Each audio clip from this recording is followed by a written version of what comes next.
What's going on, everyone? Welcome back to the show. So we're going to take a look and listen to Congresswoman Katie Porter. She's going to be talking about this oil situation, this gasoline situation, and I don't care if you agree with her, or you don't agree with her. She puts on a pretty good presentation, and I'm going to show another video in the future in this video that I'm going to show in the future is about 6 months old, but she put on a demonstration. I thought it was really good. She was talking to these oil execs. So she's going to talk in this one. This is just her on the House floor, and we're going to listen to what she has to say. I might interject in a few points just to kind of maybe explain things a little bit more, or just let you guys know what I think about what she's saying. So that's what we're going to do. When it comes down to it, I posted this earlier today. Gas prices are only going up. Okay. And that's a problem. That's a huge problem. But guess what? The oil industry, their profits are only going up. So we're going to talk about this. But first off, on this channel, we talk about personal finance. We talk about retirement. We talk about Social Security. If that sounds like something interesting to you, please subscribe to the channel and hit that little bell notification. That way you get notified anytime we put out a video. And like always, if you see my name and a picture of me in the comment section, make sure you see a check mark next to my name. That check mark signifies that it's me. If you do not see that check mark, it's not me. It's someone trying to impersonate me. Okay, so let's go ahead. This is about 2 minutes long, so it's not very long as far as the video, and then we're going to talk about it at the end. Here we go.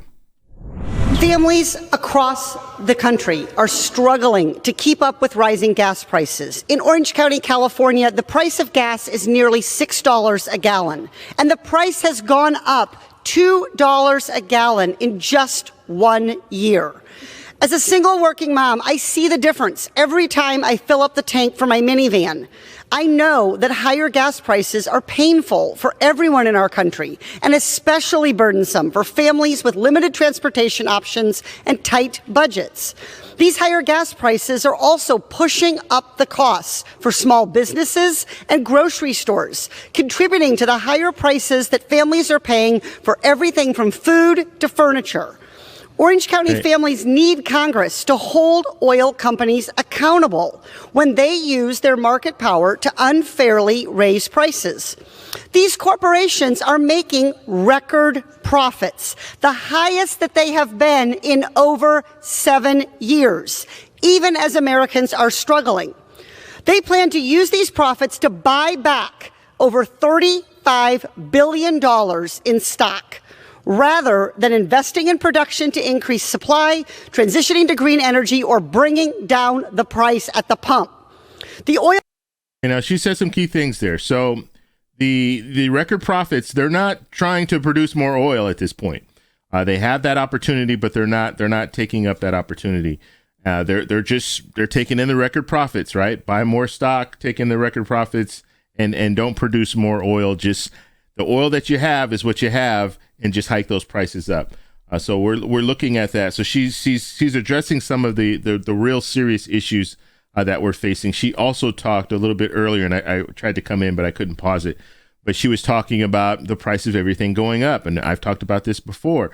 So just because when you go to the pump and you pay more at the pump, it doesn't stop there. It goes on to products. It goes on to the groceries and things that you buy, because these vehicles need to bring that stuff in.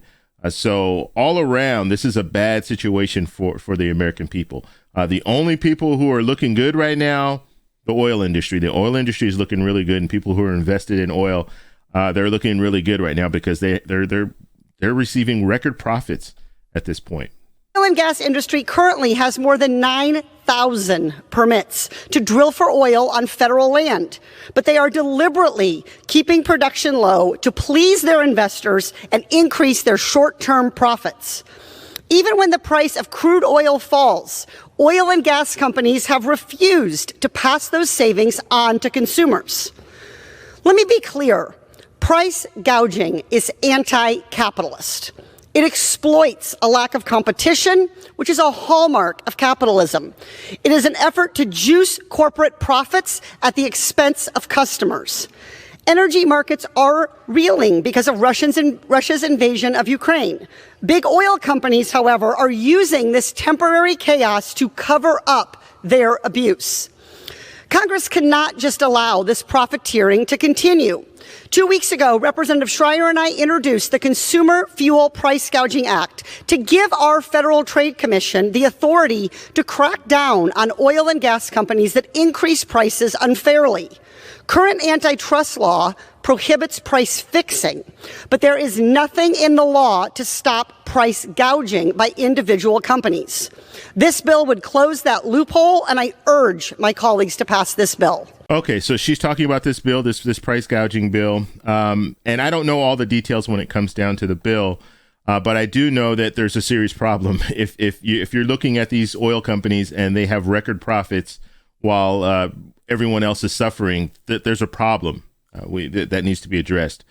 So we'll have to see if they can move forward with this price gouging bill. We'll have to see who's in favor and who is not in favor of this bill.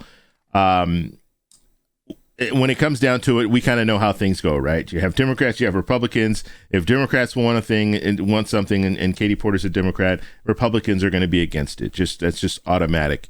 That's the way we live right now, and it's pretty sad because we're all suffering at the pump.